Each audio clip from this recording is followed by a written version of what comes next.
indulge me for a moment with a trip down memory lane.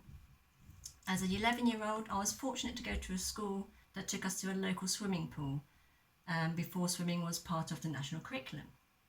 Well, I say fortunate, it wasn't very fortunate at all, being put into a cold pool, called a brick and encouraged to aim to become a tadpole and then a frog. So those were not very encouraging descriptions for a child. Being a brick was basically meaning, you couldn't swim, just sank to the bottom and was very much lacking coordination and buoyancy. So I watched as my friends who were tadpoles with some skills in swimming progress to being quite expert and natural like a frog. Sadly, I remained a brick when I joined secondary school and was still none the wiser for quite some time. When I hit my mid-20s, I wanted to be a brick no longer. But ironically, this was after stumbling into a profession of becoming a commercial property surveyor. I did ask one of my friends to try and teach me to swim. However, I'm still not a very good swimmer. But let's switch from memory lane to this pathway, and I hope to share with you my journey so far, which leads me to here, making a speech to a room full of strangers. So I enjoyed school and college and was quite an avid reader, so I naturally studied literature at college, and it was a love of words, assonances, alliterations, onomatopoeia, all amazing ways to convey meaning and communication, that I studied a literature degree.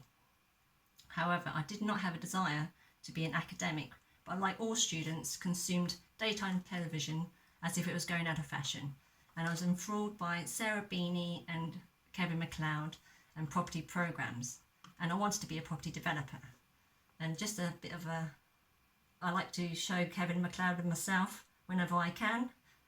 He's on the Grand Designs, and this was Grand Designs Live. So, am I a property developer? I am not, sadly.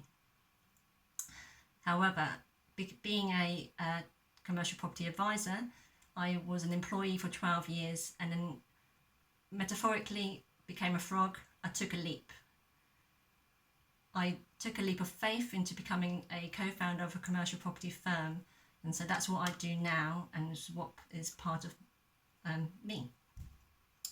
So I realised that speaking to people was just another aspect of my job which unlike surveying I had no training for, and it was through attending networking meetings, that speaking to strangers about what I do, asking them about what they do, and speaking to potential clients or sharing information with colleagues or peers.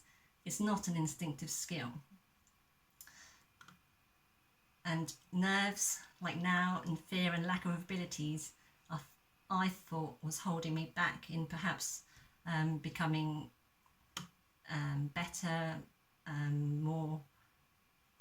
communicator. So I wanted to improve, and I wanted to be brave and learn how to speak well. And I was wondering, is there a course I could do, or perhaps people that I can train up with? And then I met Gavin. He pointed me to Toastmasters, and that seemed to fit the bill. So attending my first meeting and hearing the speeches about confidence, competence and comfort, it was then that I realised that being a confident speaker isn't necessarily the same as being a competent speaker. And I perhaps see people in business and on television that might seem like they're confident speakers, but perhaps are not effective at communication. But it's not just about speaking, it's about listening well as well. And communication is a two-way entity. And listening isn't always a passive skill. It is an active skill that we are learning as I speak. So from my first meeting with a head full of ideas and inspiration, I came away optimistic and positive that this could be a way I can improve my public speaking skills, as well as my day-to-day conversation, as well as making myself a little bit bolder and braver in business.